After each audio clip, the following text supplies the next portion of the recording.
Hi, I'm Marianne Williamson, and I'd like to talk to you about the U.S. economy, particularly how rigged it is. Let's begin with inflation and the cost of living. Inflationary periods come and go. It doesn't even matter who the president is. It's reasonable to assume there are going to be some periods of inflation. A lot of that, of course, is driven by this gargantuan level of corporate greed. There is no doubt about that. But the deeper level, even than that, is the fact that the majority of Americans cannot absorb a period of inflation. It's often said that America is too expensive for Americans. With 1 in 4 Americans living with medical debt, with a third of American workers living on less than $15 an hour, and half of those cannot find a place to live, when you have millions of Americans who are living in a constant state of economic anxiety, then you have a problem which is much bigger than inflation itself.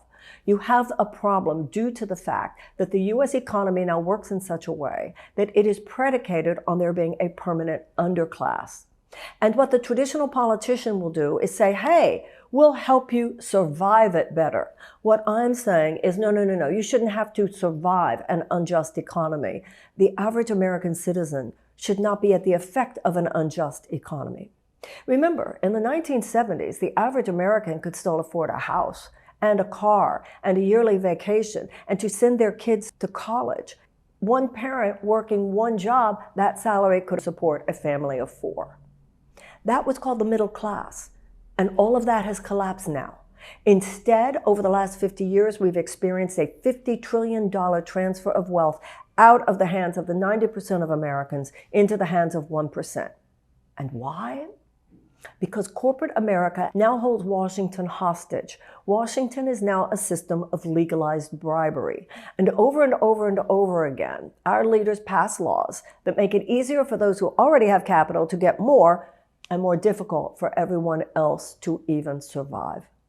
It is wrong, it is immoral, and it is unsustainable. It's like a ship that's listed so far to one side, and we need to bring it back to level. That is what my economic Bill of Rights will do.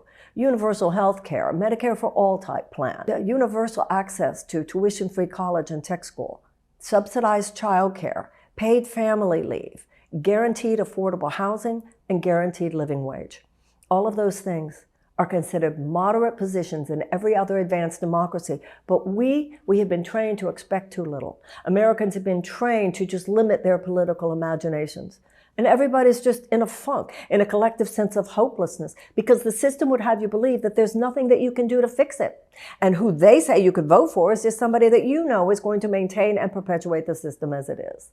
No, we can break the cord with that aberrational chapter of American history in which the average American is just supposed to accept we're not a government of the people, by the people, and for the people anymore. No, we're a government of the corporations, by the corporations, and for the corporations. And the best that a traditional politician will tell you these days is, we'll do what we can to make it more survivable. No. I'm not here to maintain and perpetuate that system. I'm here with you to disrupt that system wisely and responsibly. We need an economic U-turn. We need to turn the ship around. And when I'm president, that's exactly what we will do.